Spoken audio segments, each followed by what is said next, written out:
What's up everyone, welcome back to the vlog. This is another 2-3 session at the Lucky Lady. They do let me vlog there all the time and they're super friendly, so I've been going there a lot more often recently just because I feel more comfortable there. But this is another decent one. I bought in for about 500 and I did make a bit of a profit.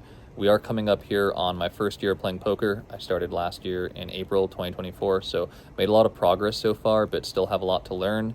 After going through a lot of these hands, I realize I'm losing a lot of value or I'm not correctly judging my opponents, things like that. So gonna learn from these videos, and I do appreciate you guys checking them out. It is fun to see your guys' comments, and appreciate all the feedback as always. So hope you guys enjoy it, and thanks for watching. Not too much time goes by after I sit down and I pick up 4-6 of clubs in the small blind. I have about $500 behind. Cutoff ends up opening to $15 and the button puts in the call. I also put in the call here. Want to see a flop with this hand in the small blind. I know if I miss the flop, I'm just going to check fold. Nothing crazy. We're not that deep, so I think playing a speculative hand like this might be a little bit risky. But the flop does come out king 7-8 with 2 clubs, and I go for the check here. And the cutoff ends up betting $25. I think with this flop, considering that I do have a straight draw and I also have a flush draw, I want to continue. This is definitely one of the better flops we could have hoped for. The king obviously hits my opponent's range here with the $15 open pre-flop, so I think it's worth to maybe go for a flush or a straight. So I end up putting in the call, $25, and we're now heads up headed to a turn. The 10 of clubs comes off on the turn. I check to let her keep barreling into me, and she does end up going in for the rest of her stack here for about $155. I call with that amount. I think it's a pretty easy decision. 6 of clubs comes out on the river. Great card for us to see. Wanted to dodge the club, obviously, in case she had a higher flush, and we take down a pretty nice pot to start the session off. About 30 minutes goes by, and I pick up pocket 10s in the small blind. I have about $670 behind. There's been a lot of limping at this table and a lot of small opens relatively. As we could see, hijack opens to $10 here. Cutoff raises to $30, and I am deciding here if I want to just call or raise. I think it's appropriate to go for a 4-bet here, but sizing might be a bit too large. I do raise it up to 120. I've played with the hijack before, and he's a relatively tight player. He plays a lot of strong hands typically. I don't see him get into many pots with some weaker holdings, so I'm curious to see what he's going to do here after my 4-bet. Big blind looks like they had a pretty strong hand as well and had to make a decision there to fold, so that's cool, trying to isolate this pot with my 10s obviously, hoping that it's just me and the cutoff, but then the hijack ends up jamming for what's effectively $550 in my stack here. This is a pretty big red flag for me, considering this guy's a tight player, and it was a 3-bet into my 4-bet here. I don't think I have the strongest hand anymore. I feel like I'm against kings or aces. Best case scenario would really be ace king, considering his range and how I've seen him play. And we're flipping there for about $550. I don't think it's the best decision for me. Cutoff does fold, so I do think of it for a bit, but ultimately I decide it's not the best choice. I don't want to gamble. And it looks like we made a pretty good laydown here. He does show pocket kings, which is kind of what I expected. Kings or aces, considering he's a generally tight player. We lose about $120, and we're on to the next hand. And we pick up Jack 7 suited. This was a limped pot after the straddle. I didn't get much of the action pre-flop. It was a 4-person pot. It basically went straddle, call, call, and then I just limped in. So, I just wanted to see a flop with this. Definitely could have gotten into some trouble. Everyone checks over to the button after this flop comes out with 2 diamonds, and I put in the call, folds over to the button. It's going to be heads up here, headed to a turn, hoping we bink the diamond here, and sure enough we do. We get a 5 of diamonds, which is an amazing card for us. I check it over to the aggressor here on the button with plans to potentially check raise. Maybe if he has a ace of diamonds or queen of diamonds in his hand, he will continue on. Highly doubt he has 2 diamonds here. He does bet out for $25 into 85, which is a bit of a weak bet in my opinion. I think if I want to get paid on this hand, it's more appropriate for me to raise right now when there are some draws out there and also only 3 diamonds. If the 4th diamond comes out, that does kind of kill my action a lot, considering that he could have some King X in his range on the button with the limp, and also maybe some sets even like 6s or 5s, maybe even 2s. He did just limp into this pot, so I want to raise to $75 to really make those sets stick around, and maybe those King X or maybe even those individual diamonds and I want to go to the river with a bigger pot here and get paid.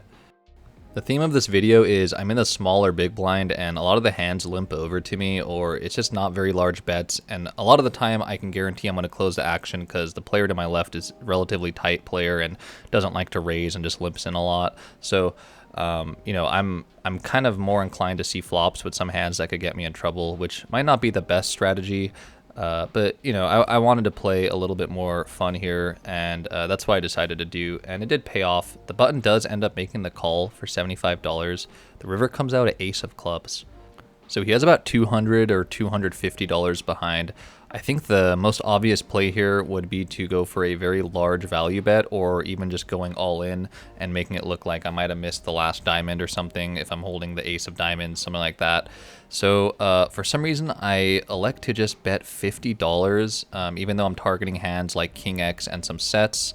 I don't know why I bet so small. It's an obvious decision for him to make this call. And, you know, he does make the call for $50. I go ahead and show my flush. And he shows a 10 of diamonds and says he had a lower flush. So we would have for sure gotten paid pretty large if I bet a more appropriate size. It's all good though. We're on to the next hand. We made a pretty good profit on that one. So we're on the button here.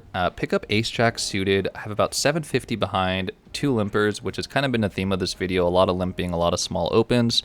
I raised to 25 bucks and the small blind calls. This guy was playing pretty tight throughout the night, so I'm a bit worried. But middle position and hijack also call, so it kind of shows where the respect is at this table for my open range. Seems like they think I don't have much on the button here, but I'm holding a pretty strong hand.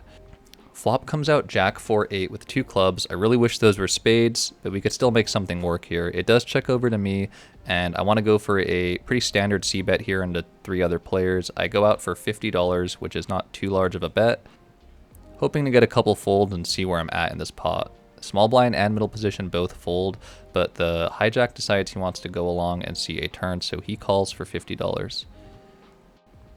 And the turn is the ace of diamonds, so we have 2 pair and the hijack immediately checks over to us. Considering I have 2 pair here and there's 2 flush draws out there, I want to put him to the ultimate test if he wants to chase that flush draw, if he does have one. He has about $200 behind, so I make a pot size bet for $200, which is the remainder of his stack. He folds relatively quick and we take down a nice sized pot. I think I might have lost some value out with that bet, but ultimately wanted to charge those draws and thought he might want to come along for it. Not too long after, we pick up ace jack off in the small blind, have about $860 behind. And our nemesis is on the button here, reaching for some raising chips.